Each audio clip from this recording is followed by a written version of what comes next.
ભાઈ તમારા ગર્લફ્રેન્ડ છે? હા, તમને કેટલો પ્રેમ કરે? મને બહુ પ્રેમ કરે. એ તમને મેકીને વહી જાય તો? તો હું એની વાહે માતા મેકું. કેમ? મારો ભાઈ બંધ ભૂવો છે.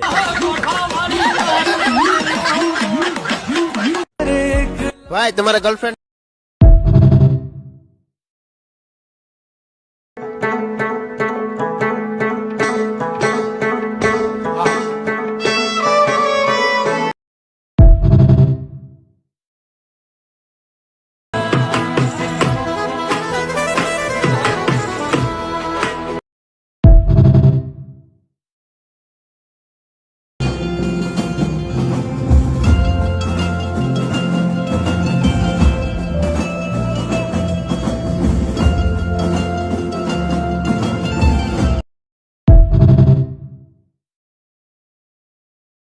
હમણાં તો ગામો ગામ ચૂંટણીઓ હાલે નથી ખબર પડતી, એ નવી સોણીઓ લઈને નીકળી જાય. અમારે ઊભું રહેવું, વાડીએ ઉભો રહીને રોજ ઉઠકાને હું ગામની